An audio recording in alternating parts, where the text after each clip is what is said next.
इसको क्या बोलते हैं इसको? ये परोटा परोटा परोटा क्या बोलते इसको? उकाला.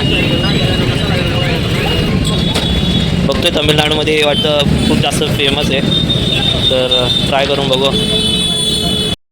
तर मित्रांनो सगळं झाले कार्यक्रम आणि आम्ही नाश्ता वगैरे केला हॉलवर आणि त्याच्यानंतर आम्ही गेलेलो रूमवर जाऊन आम्ही तिकडं थोडा वेळ टाईमपास केला, कॉफी पिलो, झोपलो, थोड्या वेळ आराम केला आणि त्याच्यानंतर आहे ना मग आम्ही विचार केला की थोडा आराम केल्यानंतर काहीतरी खाऊया. थोडं जेवलो, थोडंफार खाल्लं, डोसा इडली आणि मग आम्ही परत रूमवर गेलो. मग झोपलो, दोन तास झोपलो. त्यानंतर आम्ही आलो बाहेर आणि राऊंड मारत होतो. राऊंड मारल्यानंतर मग आम्ही गेलो कॉफी प्यायला परत एकदा फ्रेश वाटायसाठी, कारण की जेवढं झोपत होतो तेवढाच आळस परत येत होता. आळस येता आम्ही कॉफी पिली. मग त्याच्यानंतर विचार केला की चला आता 7:30ची ट्रेन आहे. 7:30ची ट्रेन आहे तर मग निघालो 6 वाजेपर्यंत, 6-6:15 वाजेपर्यंत. आणि मग 6 वाजेपर्यंत निघाल्यानंतर आम्ही पोचलो. आता त्यांची रिक्षा होती एक, डुकडुक गाडी बोलतात ना तसं होतं. तर तिकडं असं वाटलं की काही वेगळं वाटलं. तर ह्या गोष्टी मजा आली बघायला, वेगळाच एक्सपिरियन्स होता आमचा. त्यानंतरून आम्ही खाल्लं काहीतरी, ते पराठा काहीतरी बोलले, मस्त होतं. तुम्हाला दाखवतो मी ते. त्याच्यानंतर उकाला काहीतरी दुधाचा पदार्थ होता, मस्त होता तो पण, एवढा ग्लास तरी असतो. त्याच्यानंतर आम्ही पिल्यानंतर आता स्टेशनला आलो आहे. त्यानंतर स्टेशनला आल्यानंतर आम्हाला कळालं की गाडी 1 तास अजून लेट आहे. तर गाडी लेट आहे तर आता बाकीचे मित्र बोलले का काय करायचा टाईमपास. आता आम्ही पाण्याची बॉटल वगैरे सगळं भरून घेतलं आहे आणि मग बघायचं की काय मग त्यानंतर वाट बघायची आता किती वाजेपर्यंत येते. तर बघू, जसं ट्रेन आली तुम्हाला दाखवतो आमचा शेवटचा प्रवास. तोपर्यंत तुम्हाला मी स्टेशन दाखवतो. आणि बघा खूप मोठं स्टेशन आहे, तर नक्की कमेंट कर कोणाचं गाव आहे तर नक्की सांगा मला. परत एकदा ही ट्रिप करायची आहे, इथं गाव वगैरे फिरायचं आहे, टेम्पल्स बघायचे. मग स्टेशनचं नाव आहे वेलप्पुरम. खूप मोठं स्टेशन आहे आणि आमची ट्रेन त्या साईडला येणार आहे. तर माझे मित्र तिकडे थांबले आणि अजून पुष्पाच्या 2-3 फॅमिली आहे त्या पण आल्या आमच्यासोबत. त्यांच्यासोबतच आम्ही S1मध्ये चढणार आहे. काय माहिती आता माझा S7मध्ये आहे आणि त्यांचं S1मध्ये आहे. आता ते बोलतात की आपण पहिला चढून घेऊ. तू काय करायचं चढल्यानंतर की कोणता कंपार्टमेंट, म्हणजे जो माझं काहीतरी S7मध्ये आहे ना, तर S7मध्ये एकाला पाठवायचं तिकडं जो सिंगल असणार. आता ते बोलतात त्यांची एक मुलगी आहे, त्यांचा S7मध्ये आहे, तर त्यांना बघायचं की ॲडजस्ट करायचं. मी तिकडं जाणार आणि माझ्या मित्रांचा S1मध्ये, मी त्यांच्यासोबत असणार. असं बघू. या लोकांनी मोबाईलवर बघितलं आणि सांगितलं की 1 तास ट्रेन लेट आहे, पण ट्रेन टायमावर आली. गाडी एकदम टायमावर आली, काय प्रॉब्लेम नाही.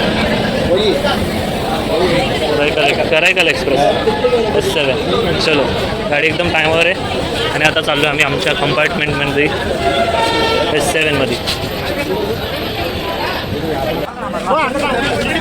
चलो भाई मागू.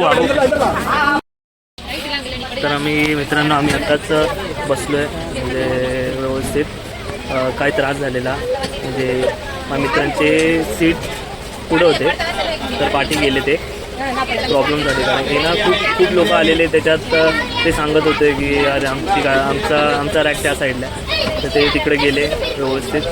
आणि मग तो प्रॉब्लेम असं झाला की खूप गर्दी झालेली आणि ते पुढं जात होते हळूहळू. कमीत कमी त्यांना 15-20 मिनटं लागली पोचायला तिकडं पुढं, आणि गर्दीच खूप होती. आता मला पण विंडो सीट भेटली. आता तुम्हाला मॉर्निंग व्ह्यू दाखवतो की कसा असणार. शर्ट पण तेच घातलं आहे. बाजूला बसल्या मॅडम पण चांगल्या बोलायला, ते पण बोलतात आहे आमच्याशी, आनंद वाटतं. चालेल, तुम्हाला आता मॉर्निंग व्ह्यू दाखवतो.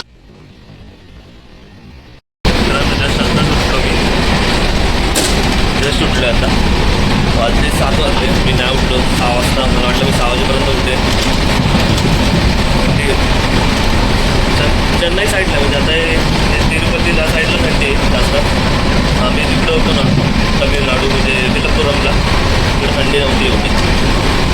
मला बाहेरचा नेचर दाखवतो.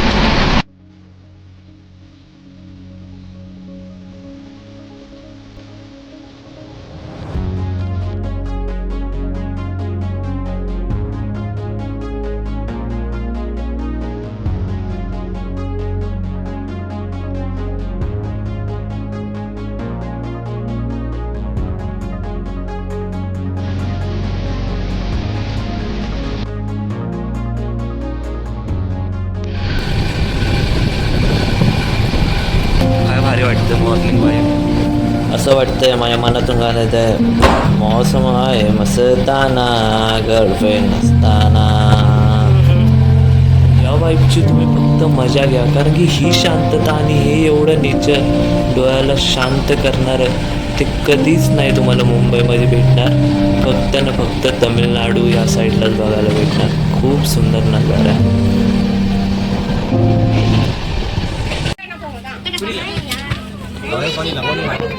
इथे इंडस्ट्री वगैरे. मित्रांनो स्टेशन पण बघा भारी आहे.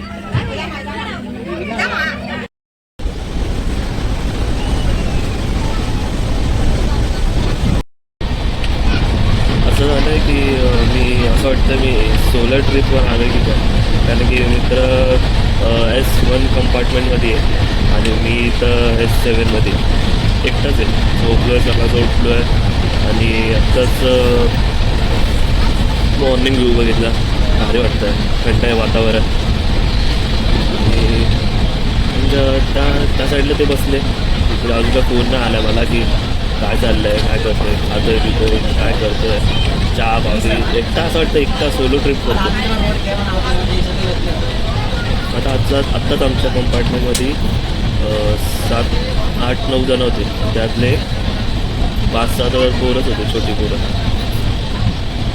अरे रात्रीचा एवढा आवाज की बोलत होते, एवढं सोबत येत नव्हतं. बघू आता झोप झाली त्याची बऱ्यापैकी. बघू थोडंसं काहीतरी कॉफी वगैरे घेऊ आणि परत थोडं वेळ झोपू. आता काहीतरी करू. तोपर्यंत काय बघा नेचर. सोलो ट्रिपसारखंच वाटतं, कारण की सगळे तिकडे आणि मी इकडे एकटाच इकडे. बाकी आहे माझ्या म्हणजे पुष्पाच्या रिलेटिव्हवाले आहे बाजूलाच आहे. असं बसलो इथं शांततेत.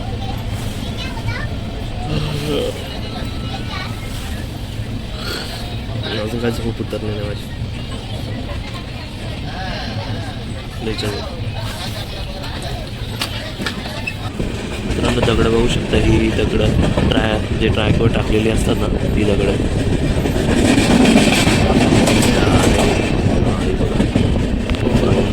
मित्रांनो आता आम्ही आलो आहे रायचूरमध्ये. स्टेशन बघा काय शुभम, बघू शकता रायचूर स्टेशन एकदम पॉश आहे. अजून 15 तास आहे मुंबई ठाण्याला पोचायला. बराच वेळ लागणार आहे. कंटाळा झाले, खूप बोलायला पण नाही. त्या मॅडम पण म्हणजे बाजूला ज्या मॅडम बसलेल्या त्या पण थोडं त्यांना पण झोप येते. रात्रभर ते चिल्लम चालले, आवाज किती येत होता, झोपच नाही झाली व्यवस्थित. माझा मित्र पण तिकडे असं वाटतं तिकडे जावं, एकदा राऊंड मारून यावं. स्टेशन एकदम पॉश आहे, नवी मुंबईसारखंच आहे. नवी मुंबईमध्ये कामोठे खारघर तो स्टेशन कसं आहे थोडं वार तसंच आहे. बघू आता इथं काहीतरी बघू. खाली उतरायचं फक्त आम्ही खाली उतर.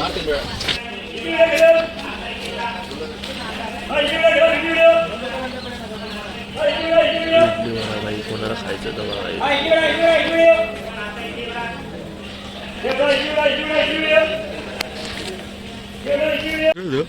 अशा प्रकारचं पण स्टेशन आहे.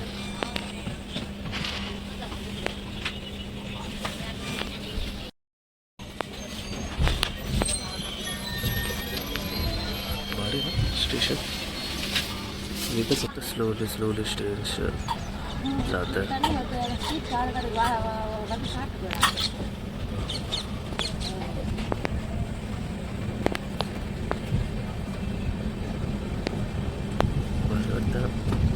एकदम शांतता आहे.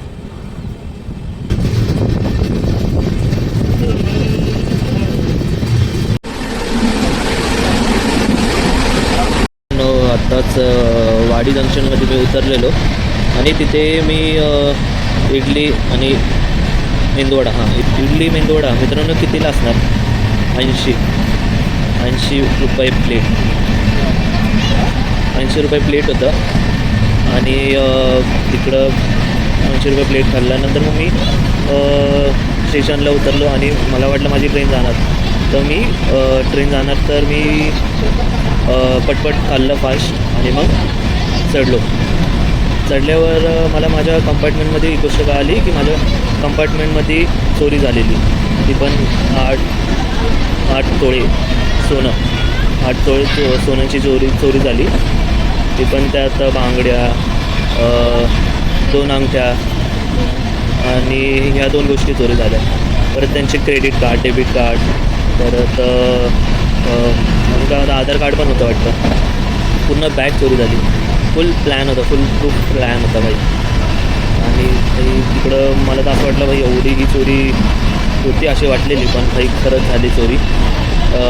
जसं आतमध्ये एंटर करतो ना तोच पहिला डब्बा होता. बॅग अशी गायब झाली. 5 वाजता पोलीस आलेले.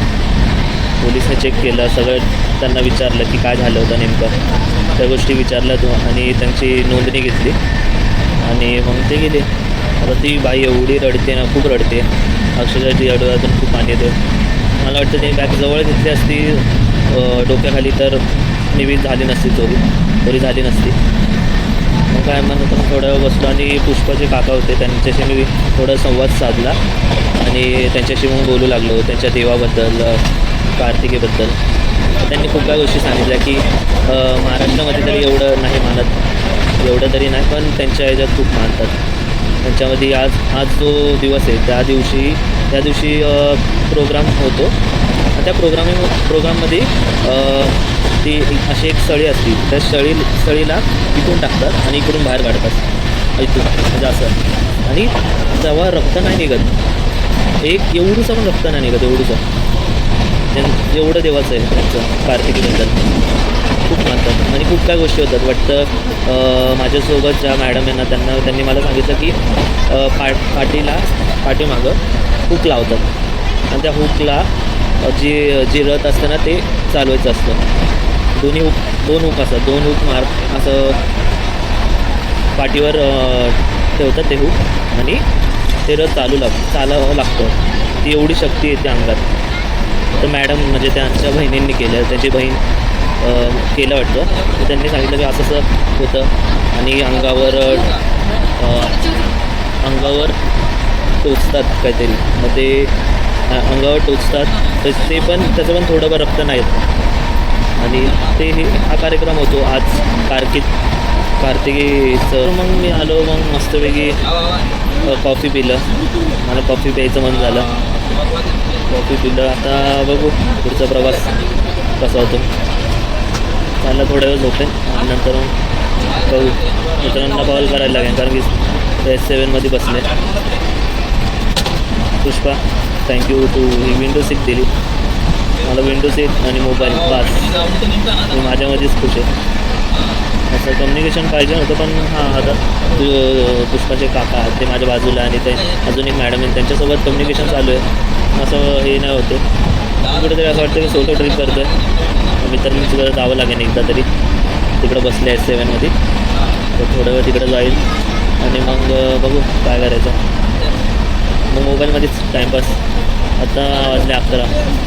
काय अजून नंतरी 10 तास 8-9 तास असणार. चलो बाय. मित्रांनो हे बघा केरलाची पोळी भारी आहे.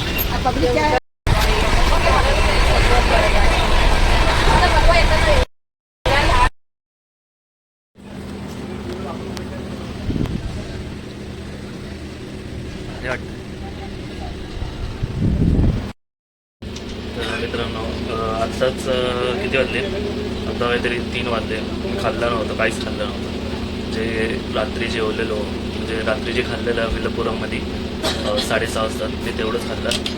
आणि मग त्यानंतर आम्ही गेलो, आम्ही ट्रेनमध्ये चढलो. त्यानंतर मग इकडं मग डायरेक्ट सकाळचंच 10 वाजता खाल्लं. आधीमध्ये काहीच नाही, पाणी पित होतो, बाकी काय नाही. मग त्याच्यानंतर आत्ता काहीतरी जाऊन 3:30 वाजता खाल्लं. 3-3:30 आता वाजले. 3-3:30 झालं. ते पण थोडं, ते पण त्या बाजूवाल्या काकींनी दिलं. ती काकी त्या पण उतरलेल्या, त्या चढलेल्या वाटतं विलपुरमच्या आधीच. त्यांनी मला थोडंसं खायला दिलं आणि मग पोळी दिली. गोड पोळी होती, मस्त होती. वेगळं काहीतरी खायला भेटतं आणि अजून काहीतरी कडक कडक होतं, कुरकुरीत पापड साखर होतं, कुरकुरीत मस्त होतं, ते खाल्लं. तर बघू पुण्याला साडेचार 4:15 पोचणार ना, तेव्हा काहीतरी खाऊ. मग काय 3 तास, मग मुंबईच बॅक. हो आलो. आता बघा हा कोणतं स्टेशन आहे, हे कोणतं स्टेशन आहे? दौंड.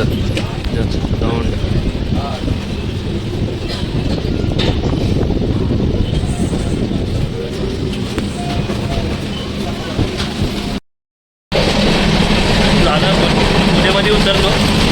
आता उतरलो, खाल्लं पिल्लं, नंतरून त्यांना भेटायला गेलो. मग भेटून त्यांच्याशी बोललो, त्यांनी काय खाल्लं पिल्लं का नाही ते विचारलं. आणि त्याच्यानंतर मी हळूहळू टाईमपास केला आणि ते कल्याणला उतरले आणि मी मग मुंबईला आलो घरी व्यवस्थित. वाजलेले की 7:30 वाजलेले, 7:30-8 वाजलेले. हां, बस एवढंच आहे. आता भेटूया पुढच्या ब्लॉगमध्ये, अजून काहीतरी नवीन घेऊ.